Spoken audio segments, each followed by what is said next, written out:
The footpath wound beyond the city grid into unmonitored ground, and that was where they came from. There had been no warning, only the sound of the brush breaking open, and then figures moving out of the dark with the specific confidence of people who had done this before.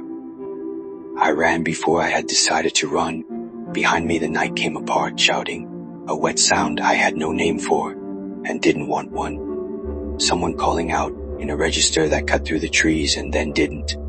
I ran through it. The forest tore at my jacket. Roots grabbed at my feet. Through the corners of my vision, I caught fragments I would carry for a long time afterward.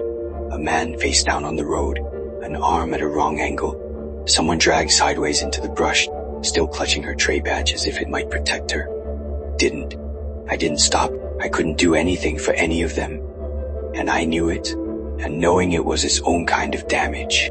I ran until my lungs gave out, and the screaming behind me had been replaced by wind and my own blood in my ears. Eventually I pressed myself against a tree trunk and stayed there, unable to tell how much time had passed. My hands would not be still. Somewhere behind me in the dark, people I had walked beside every day were gone. Not relocated, not reassigned, gone. The corporation had no word for what happened out here, which meant it officially hadn't happened. When the patrol's search lamps appeared, skimming the outskirts, I stayed hidden and waited until they passed. Inside the perimeter, everything returned to symmetry, clean streets, right angles. The comfort of regulation, I followed the painted path to my assigned dwelling. The chaos of the night stayed outside. A faint hum pulsed through the floor. Conduits, vents, the measured breath of control. My back rested against the door.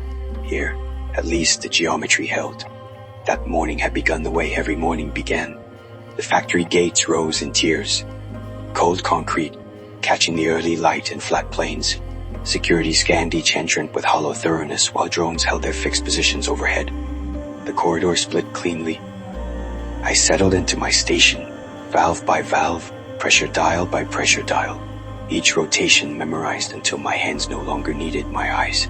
Before the first hour had passed, a summons arrived.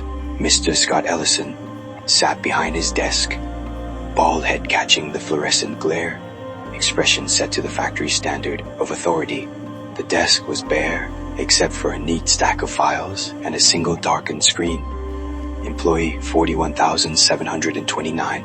Function, machine operator. Do you know why we are here today? Yes, sir.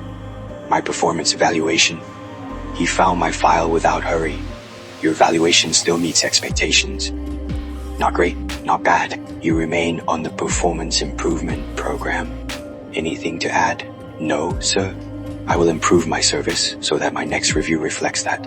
He nodded once, dismissed. I returned to the line. The machines had not noticed my absence. At the break, George Miller was already seated with his tray pushed aside. He looked up and grinned. A real grin, the kind that felt like a minor violation of code. Thought I'd find you here, he said, voice low but carrying something forbidden. Remember that old cat and mouse you used to watch? I hesitated, then smiled. The images came back on their own. Exaggerated chases, impossible schemes, a mouse that always slipped through. There had been something true in the absurdity of it. The cat's plans never worked, I said, no matter how perfect they seemed. Miller laughed softly, careful not to carry it. And the mouse always slipped through. He paused. Makes you wonder, doesn't it? Our small amusement died quickly. A figure was moving through the far side of the hall. Young, red-haired, with the lean precision of someone who had never made an unnecessary movement in her life.